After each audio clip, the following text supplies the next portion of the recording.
what? Yeah. Hello, everyone. Sorry.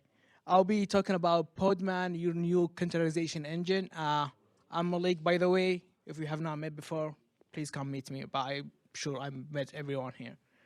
I supposed to have a meeting or not like slide notes, but that's not coming up. But hopefully, I would not ruin the day. But let's just get started.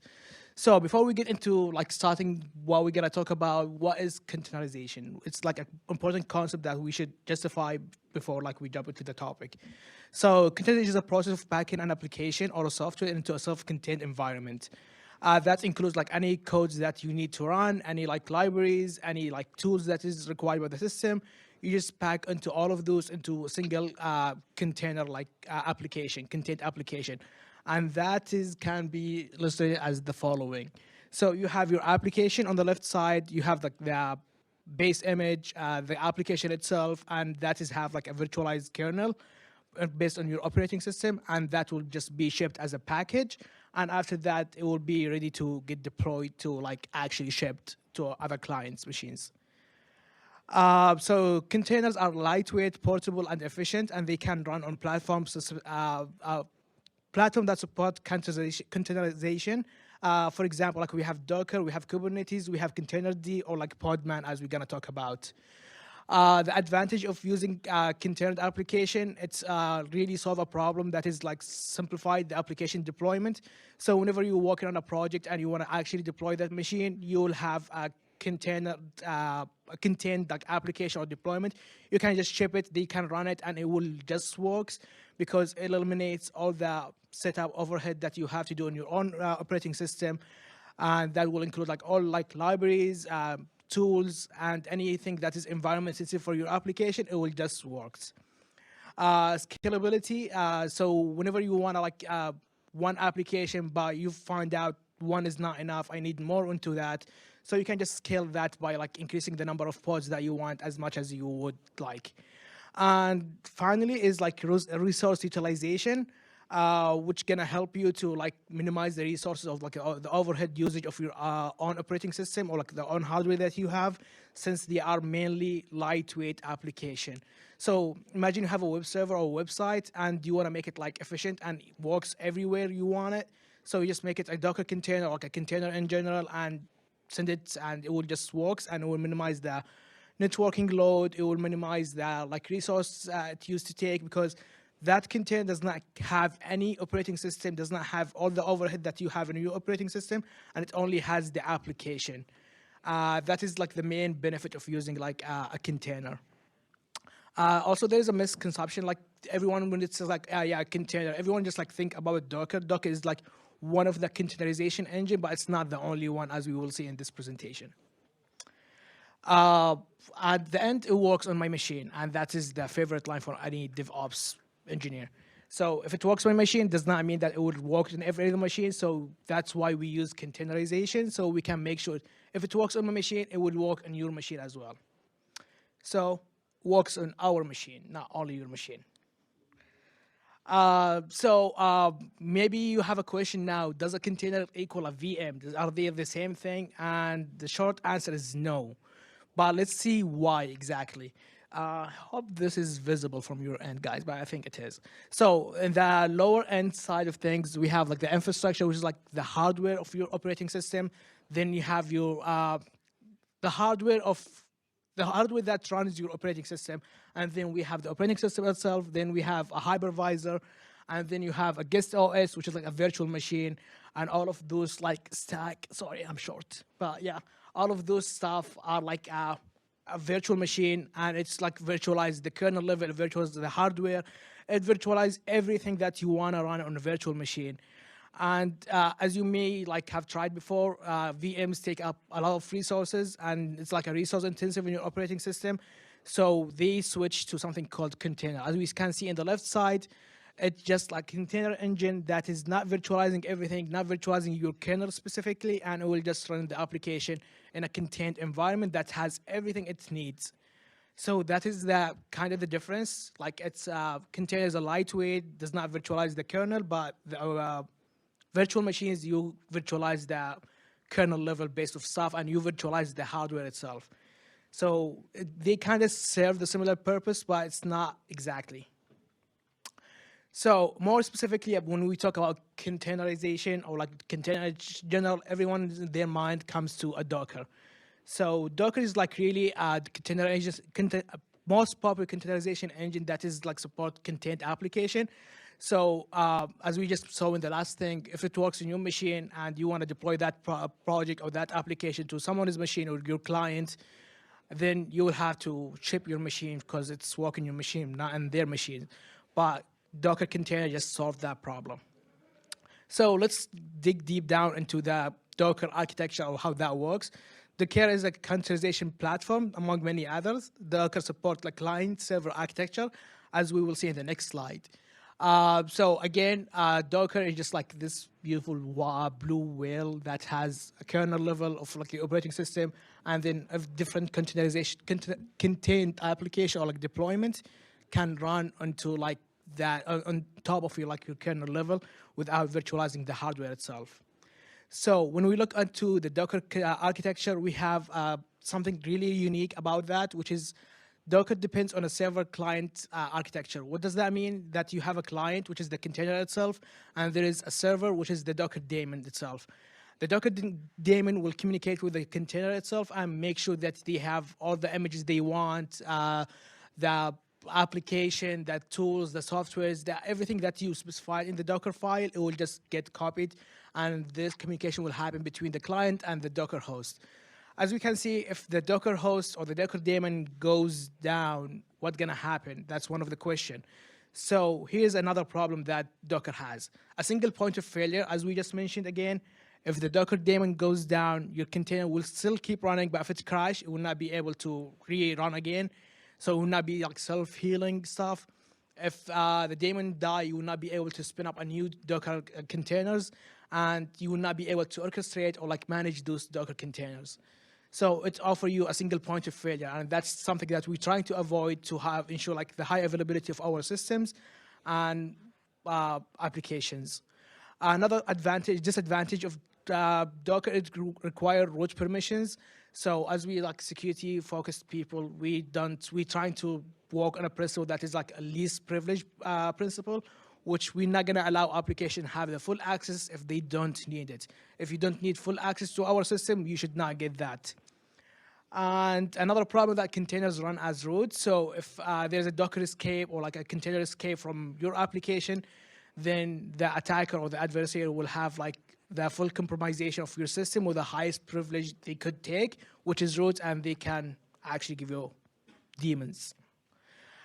So we can see the blue whale just died and dropped all the containers. All right, so here's now the real talk. Let's talk about Podman. Podman, I just got introduced to this like last semester where I was like working a project for like our forensics class, and I was like looking for something that is like not depending on a server or like not depending on a daemon itself, and I came across Podman. Podman is great, and here is why. Podman in a nutshell is a containerization platform, so it's same concept as Docker. So what's unique about it? Does not require a daemon. So it's run in a daemonless mode, so there is no server client architecture. It does not need to communicate with your like service that's run in your system, and it will just run the container by itself and eliminate the single point of failure that you might have. Another thing that whenever you're trying to run a Docker container, you will have to run like sudo docker run, blah, blah, blah, whatever you want to run. But that's not great because the container will start in root permissions. But what we want to eliminate is run a container without root permission. Again, we are focused on the least privilege principle. So Podman does not require that, does not require root access at all, and it will just run it as your own user. So you will not need to add like do sudo docker run or add your like username to the Docker group so you can have the root permission to run those Docker containers. And those are like the main stuff that differentiate between Podman and Docker, but they are exactly the same. And we're gonna see some demos over here.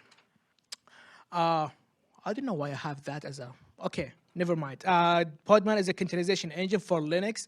It was mainly developed for Linux systems, so it does not support natively Windows or Mac OS, but hey, there's some way around that. So for Windows, it supports like, Windows can support Podman, but it will require you to have WSL enabled, which is the Windows subsystem library or whatever it's called now. And for Mac OS, you will have to have QEMU installed so it can create a virtual machine. So how that goes in the back end of like application, it will just create a virtual machine that's running a Linux system, and inside that Linux system, it will run your container. And for Windows, it's kind of the same thing. But if you are running that on Linux, it will just work natively. You will not need to run any VMs. Here are some examples. It's like exactly same like concept of like Docker. If you have used Docker before, then you will just pick it up with Podman because it's actually exact same stuff. So you can search for like an image, you can pull an image, you can run a container. It's the same stuff. And if you can see here in the example, the last one, Podman run, detach and expose the port and stuff. You can see actually in this example, this was providing their own documentation. They are using a docker.io image. So they are using an image that was built for Docker, but it's still run with Podman with all of their cool features.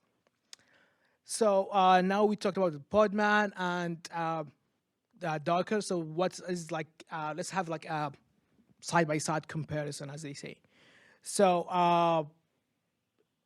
first of all, who can tell me something that is different from those two graphs, between those two? All right, Anthony, I saw you first. There's no Docker CLI in Podman. Beside the Docker CLI and Podman. Nothing? All right. So actually, there's nothing different. That's why I want to have this picture. They are exactly the same. It's under the, sorry, Anthony. But yeah, there is nothing different. They are exactly the same. Everything is exactly the same, but it's different architecture they follows. But generally, they works together at the same level, the same concept. So enough me talking. I think we have enough time, right, Anthony? Yeah. All right. So demo time. Yay. All right, how gonna do this? All right. All right, oops, leaks. All right, cool. So I have, let me just clear that. I have a VM that I created. I have installed Podman and everything. And one thing that I wanna do, let me see, how can I, okay, I'm just gonna type with one hand. So it's just like I have installed Podman and it's like, should be working just fine. If you just Podman help or -- version, you can confirm the installation.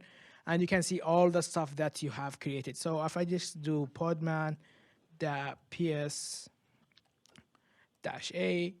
we have now no containerization or no pods actually running. So let's run our own first. I was gonna type Docker, nice. Let me put that up for you guys. And let me zoom in a little bit. All right, so if I just do podman, run, and I wanna do it in detach mode, and let's do, I want to do port 80. Oops, typing with one hand is really hard. 80, and I want to do Docker. Wait, I'm gonna type this, give me a minute.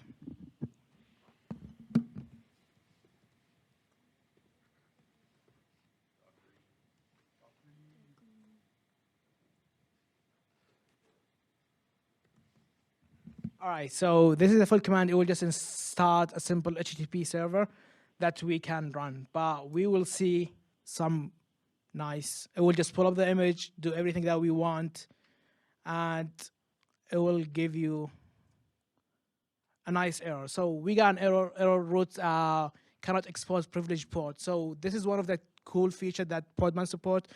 So we now can ensure that our container will not run as root because it's trying to expose a root privileged, privileged port across the internet, and that should not have like any access unless you are root or like you have administration privilege on the system.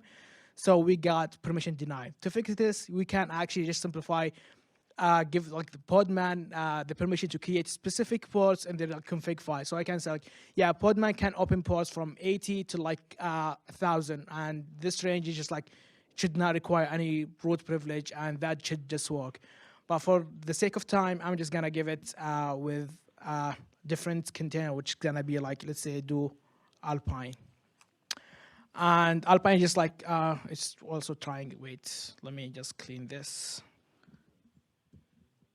Alpine, and let's not expose any privileged port. And if we did not expose any privileged port, we start the machine and we do Podman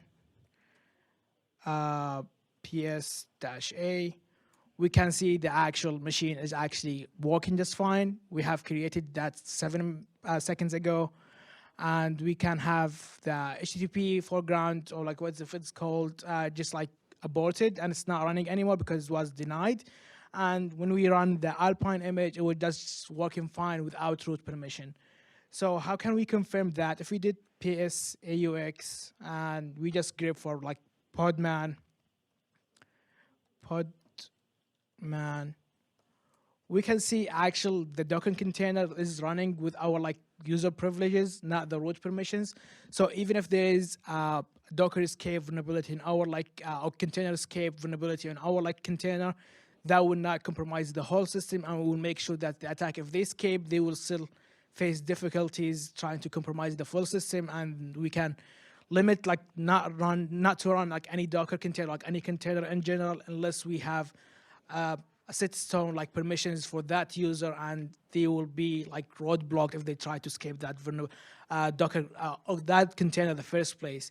So if they escape it, they found a way to get out of it, they will be limited by permission assigned to that user that's running that container, which we can ensure the isolation and the security of the system as a whole, instead of running as a Docker container that will compromise the whole system. That is pretty much what I had for like Podman, and I will just open it up for questions. I'll take that as no questions. All right, Max, go.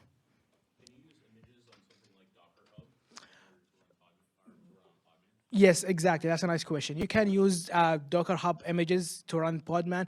You can use Docker Compose files to run Podman. You can build Podman images using Docker files. So anything that you can do with Podman, you can exactly do the same without change. If any like line of names or like extensions or anything, you just like Podman build Docker file, Podman compose up, and give it a Docker compose file. You would not have to specify anything, or it would just works. Unless it would require root permissions, then you will have to adjust the config file for that specific containers to allow it to run a privileged port, as we saw in the HTTP example, without requiring root permissions. With that being said, thank you so much.